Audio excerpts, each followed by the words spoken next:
একটি অংশ দিয়ে শুরু করলাম আপনাদের। এটা হচ্ছে গতদিনে তৃণমূল কংগ্রেসের যে 21শে জুলাই ছিল, গোটা রাজ্য জুড়ে তৃণমূল কংগ্রেসের সমর্থকরা বিভিন্ন বেশে বিভিন্নভাবে সেই শহীদ দিবস পালন করেছেন এবং 21শে জুলাই তারা সমাবেশে এসেছিলেন। সেই সমাবেশে আসার পথেই একটা চিত্র আপনাদের দেখালাম, যেটা ভাইরাল ভিডিও, এবং সেখানে দেখুন কিভাবে তৃণমূল কংগ্রেসের কর্মীরা তারা উদযাপন করছেন। বিজেপির মুখপাত্র কেয়া ঘোষ এটা শেয়ার করেছেন তার এক্স হ্যান্ডেলে। কিভাবে উদযাপন করছেন আপনারা দেখতে পাচ্ছেন। একেবারে অশালীন একটা নাচ, তার ভঙ্গি, আনন্দ সবকিছু মিলে 21শে জুলাই কি কারণে তৃণমূল কংগ্রেস পালন করে থাকে, হয়তো তৃণমূল কংগ্রেসের গ্রাসরুট লেভেলের কর্মীরা তাদের কানে সেই বার্তা পৌঁছায়নি। 21শে জুলাই কার্যত একটা ডিম ভাত দিবস কিংবা একটা নতুন উৎসবের দিন। কারুর কারুর কাছে কলকাতা ঘুরতে আসা, কিংবা কারুর কারুর কাছে আবার যেহেতু মমতা বন্দ্যোপাধ্যায় বলেছেন আসতেই হবে, নিজেদের শক্তি প্রদর্শনের একটা স্বভাব অনেকে বলে থাকে। কিন্তু আপনারা জানেন এই 21শে জুলাই নিয়ে বিভিন্ন বিতর্ক রয়েছে। 1993 সালে তদানীন্তন জ্যোতি বসুর আমলে বামফ্রন্ট সরকার এবং তাদের পুলিশ যুব কংগ্রেসের একটা মিছিলে গুলি চালিয়েছিল, তার মধ্যে 13 জন শহীদ হয়েছিল এবং সেই সময় তৃণমূল কংগ্রেসের জন্মও হয়নি। অথচ রাজ্যের মুখ্যমন্ত্রী মমতা বন্দ্যোপাধ্যায় তিনি তৃণমূল কংগ্রেস গঠন করার পর থেকেই ওই 21শে জুলাই দিনটাকে পালন করে আসেন। অর্থাৎ কংগ্রেসের ব্যানারে হয়েছিল সেই ঘটনা, কিন্তু রাজ্যের মুখ্যমন্ত্রী সেটাকে অনেকেই বলেন হাইজ্যাক করে নিয়েছিল, কারণ তৃণমূল কংগ্রেস তখন জন্ম লাভই করেনি। কিন্তু এই যে একটা শহীদ দিবস, একটা দুঃখের দিন, শহীদদের স্মরণ করার দিন, যারা সেই দিন আত্মত্যাগ করলেন, কতবার তাদের নাম মঞ্চের ওপর থেকে উচ্চারিত হয়, কতজন এই যে 21শে জুলাইয়ের মঞ্চে উপস্থিত ছিলেন, তাদের মধ্যে কতজন এই 13 জনের মধ্যে 2 জনেরও নাম বলতে পারবেন যারা সেদিন শহীদ হয়েছিল, সেই প্রশ্নই ওঠে। এবং আপনাদের পূর্ণ ভিডিওটা দেখাচ্ছি কিভাবে তৃণমূল কংগ্রেসের বিভিন্ন কর্মী সমর্থকরা তারা নিশ্চিতভাবে উচ্ছ্বাস উদ্দীপনা তো ছিল, মুখে স্লোগান থাকতে পারে, লক্ষ্মীর ভান্ডারের কথাও থাকতে পারে, কিন্তু তা বলে এইভাবে অশালীন নাচ, এটা নিশ্চিতভাবে হয়তো সহ্য করা যায় না। শুনুন এটা কেন দেখাচ্ছি আপনাদের, অত্যন্ত একটা গুরুত্বপূর্ণ কারণ রয়েছে। অভিষেক বন্দ্যোপাধ্যায় একটা মারাত্মক বক্তব্য বলেছেন। তিনি বলেছেন বিজেপি নাকি চোর চিটিংবাজদের পার্টি, তার কারণ আপনার পাড়ায় যারা চোর, ছ্যাচোর, চিটিংবাজ, তারাই নাকি বিজেপি করে বলে বলেছেন অভিষেক বন্দ্যোপাধ্যায়। সে বক্তব্য আপনাদের শোনাবো, কিন্তু দেখুন তাদের দলের যারা কর্মীরা শহীদ দিবস উৎসবে শহীদ দিবস উদযাপন করতে আসেন, তারা কতটা ভদ্র সভ্য, নিশ্চিতভাবে এই ভিডিওটাই হয়তো তার একটা ছোট্ট প্রমাণ দেখাতেই পারে। হ্যাঁ, তবে বলে রাখি এই ভিডিওটার মধ্যে একটা চটুল ভোজপুরি গান ছিল, সেটা কপিরাইট ইস্যুর জন্য আমি বদলে দিয়ে নতুন একটা মিউজিক ব্যবহার করেছি।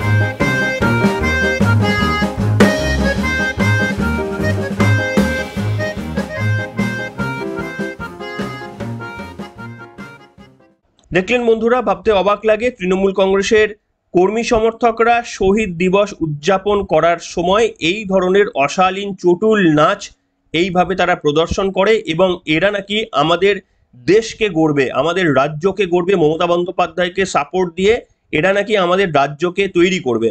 এবং আপনারা হয়তো ভাবতেও পারেন এদের মধ্যে হয়তো দেখবেন কেউ পঞ্চায়েত প্রধান বা উপপ্রধান হতেই পারে, বা তৃণমূল কংগ্রেসের কেউ নেতা, অবাক হওয়ার কিছু নেই, হতেই পারে। যাই হোক, সেটা আমি জানি না, আমি জাস্ট বললাম। তবে আপনাদের দেখাবো অভিষেক বন্দ্যোপাধ্যায়ের একটা মন্তব্য, যেটা আমার খুব কানে লেগেছে। অভিষেক বন্দ্যোপাধ্যায় বলছে বিজেপিকে সমালোচনা করতে গিয়ে তারা নাকি 40 কোটি টাকার মদ খাইয়েছে।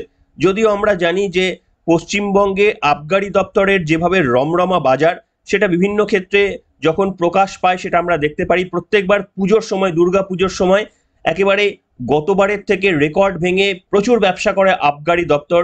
শুভেন্দু অধিকারী ওই 20 টাকার পাউচের কথা বারবার যখন বলেন, তখন সেই অভিষেক বন্দ্যোপাধ্যায় আবার বিজেপির দিকে বলছেন এরা নাকি 40 না 60 কোটি টাকার মদ খাইয়েছে, এবং তিনি বলছেন যে বিজেপি যারা করে তারা চিটিংবাজ, বা যারা চিটিংবাজ রাস্তার মোড়ে বা পাড়ায় যারা চিটিংবাজ চোর, তারাই শুধুমাত্র নাকি বিজেপি করে।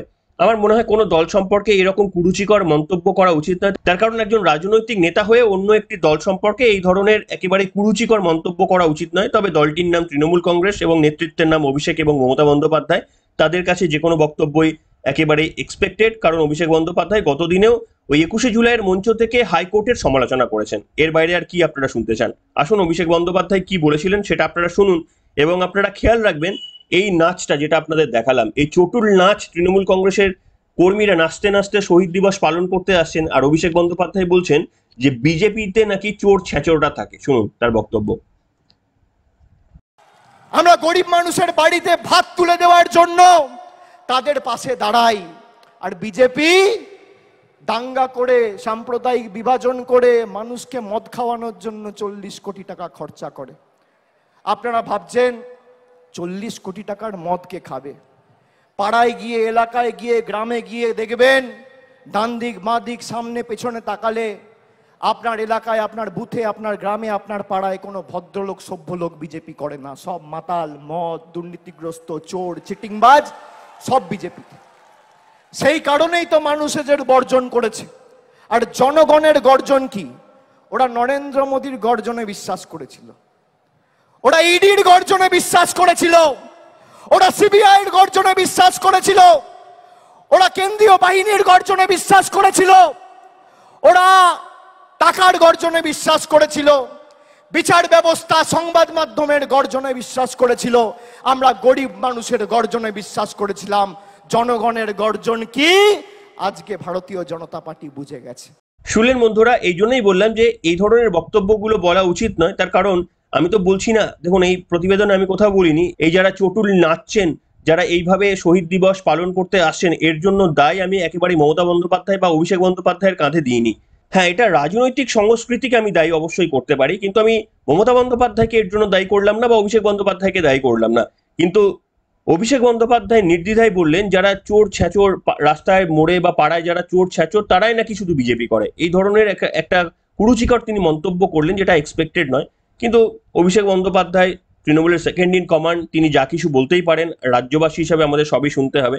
আচ্ছা, এবার দেখাবো আপনাদের আরো একটা অন্য ঘটনা। সেটা হচ্ছে রাজ্যের মুখ্যমন্ত্রী মমতা বন্দ্যোপাধ্যায়, তিনি আবার গতদিনের শহীদ সমাবেশ থেকে একটা অদ্ভুত কথা বলে বসলেন। তিনি বললেন যে সারে জাহাঁ সে আচ্ছা হিন্দুস্তান হামারা, এই গানটি নাকি লিখেছিলেন নজরুল ইসলাম। আপনারা ভাবুন তো, যে রাজ্যের মুখ্যমন্ত্রী, একেবারেই প্রশাসনিক প্রধান, তার কাছে এই তথ্য নেই। আর হতেই পারে ওই সময় নামটা মনে নেই, কিন্তু নজরুল ইসলাম যে এই গানটা লেখেনি এটা তো আপনারা সকলেই জানেন। কে লিখেছে সেটা হয়তো আপনাদের অনেকে নাও জানতে পারেন, সেটা গুগল করলে পেয়ে যাবেন। কিন্তু নজরুল ইসলাম যে এই গানটা লেখেনি এটা তো আপনাদের সকলের জানা। রাজ্যের মুখ্যমন্ত্রী জানেন না, জানতেন না? সত্যি অবাক লাগে। মোহাম্মদ ইকবাল এই গানটি লিখেছিলেন, অথচ রাজ্যের মুখ্যমন্ত্রী একেবারেই হাস্যকর দাবি করলেন। আপনারা সেই বক্তব্যটা শুনুন। তাই আমি আবার বলি, নজরুল ইসলাম লিখেছিলেন সারে জাহাঁ সে আচ্ছা হিন্দুস্তান হামারা।